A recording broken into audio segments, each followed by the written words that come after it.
Chasseurs de bonheur, bonjour. Aujourd'hui, un nouvel épisode de notre fameuse série Chasseurs de bonheur, toujours accompagné de notre animal, Facétieux.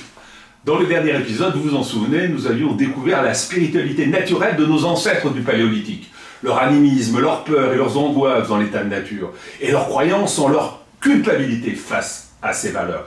Une croyance qui nous a, hélas, comme le montre l'influence de certaines idéologies, marqué jusqu'à aujourd'hui. À présent, après l'examen de ce rapport à la nature et à soi, il nous reste donc aujourd'hui à examiner le rapport naturel des humains aux autres humains, à autrui. Ce chapitre commence apparemment par une simple question posée à Marie par notre vagabond. Je dis apparemment, car avant cette question, notre vagabond a reçu du miel. Et il l'a d'ailleurs ingurgité sans s'inquiéter de ce qu'il ingurgitait. Nous verrons tout à l'heure pourquoi, mais n'allons pas trop vite. Voilà donc la question que pose notre vagabond. Puisqu'il n'y a pas de propriété privée dans l'état de nature, puisque comme le nouveau-né et l'humanité native est innocente, alors on doit pouvoir se réjouir de savoir que dans ce monde naturel, où il est si difficile de survivre par ailleurs, il y avait au moins de l'harmonie et de la paix entre les humains. Vous notez que Marie lui répond en riant. Et elle lui reproche, mais gentiment, de s'être laissé berner par les disciples de Jean-Jacques Rousseau. En vérité, on va voir avec sa réponse qu'elle vise, au-delà de Rousseau, tous ceux qui critiquent ce qui est au nom du passé. Marie va donc détruire les fantasmes qui sont dans l'esprit du vagabond, et bien entendu chez nombre d'humains. Des fantasmes nés de certains philosophes ou de certains religieux, qui confondent état de nature et paradis, ou qui imaginent un âge d'or perdu comme nombre de spiritualité de l'Antiquité, ou comme ce prétendu Kama-Sata du passé dont les bouddhistes attendent le retour. Il s'agit donc dans ce chapitre de dégager le terrain spirituel, bien au-delà de Rousseau, qui imaginait un état de nature où les humains auraient vécu selon deux principes. D'abord l'instinct de conservation, ce qu'il appelle l'amour de soi, à ne pas confondre avec l'amour propre. Bon, pourquoi pas, on peut concéder ce point. Ensuite, une prétendue pitié naturelle qui aurait conduit nos ancêtres à ne pas nuire à leur prochain.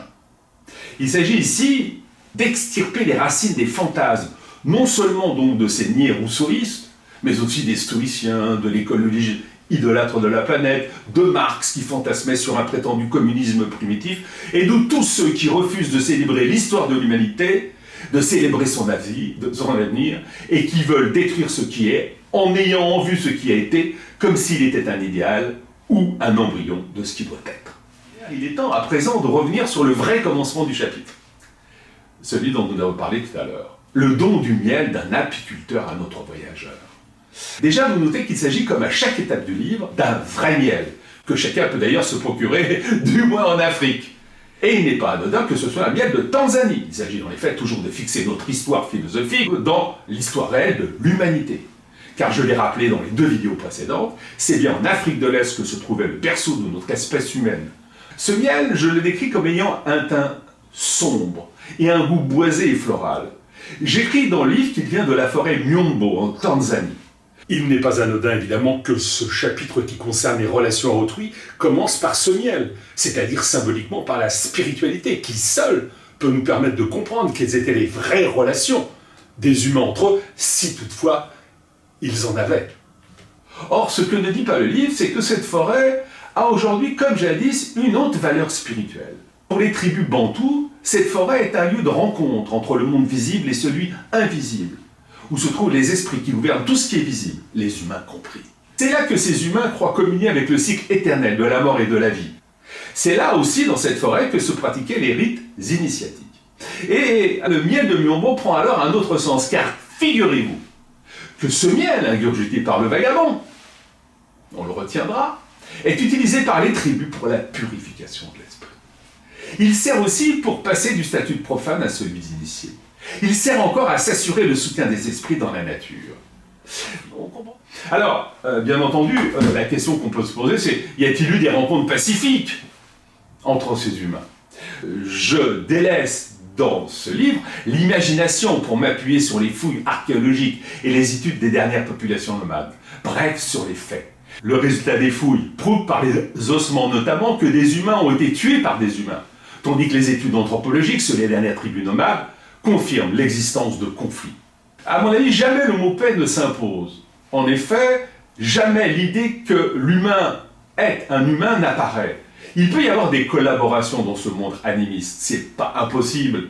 Mais puisque nul humain ne voyait en humain un prochain, on ne peut pas parler de paix. On peut seulement parler probablement de périodes de non-affrontement ou de rencontres. Certains évoquent même des rencontres cordiales entre les tribus d'Homo néandertaliens et nos ancêtres que certains appellent Homo sapiens. On sait qu'il y a 1 à 2,5% de gènes néandertaliens aujourd'hui dans la population humaine, selon les régions. Mais ça ne prouve pas la cordialité. Le mythe de la fondation de Rome, d'ailleurs, commence par le viol des Salines. C'est peut-être aussi ce qui s'est passé au Paléolithique. Il y a peut-être eu des viols. Ou c'est peut-être ce qui ne s'est pas passé. Je n'en sais rien et personne n'en sait rien. La seule chose certaine, c'est que jamais l'humain nomade, n'ayant pris conscience d'être un humain, ne s'est imaginé vivre en paix avec son prochain. Que Marie rappelle ce fait n'est pas anodin. La paix n'est pas une donnée, c'est quelque chose à construire. C'est ça qu'elle indique. Voilà ce que le vagabond d'ailleurs va comprendre. Mais construire la paix, est-ce possible? Ne veut-il pas plutôt dire, comme Thomas Hobbes, que l'homme est un loup pour l'homme? N'est-ce pas ce que démontrent précisément les conflits au Paléolithique, mais aussi les guerres depuis le Néolithique jusqu'à aujourd'hui? Or là, à nouveau, le livre indique clairement par Marie que l'homme n'est pas un loup pour l'homme à l'origine, tant plus qu'il est un agneau pour l'homme. L'homme, simplement, n'est pas un homme pour l'homme. Il n'existe pas en tant que tel. D'où d'ailleurs l'exo-cannibalisme que je décris dans le livre.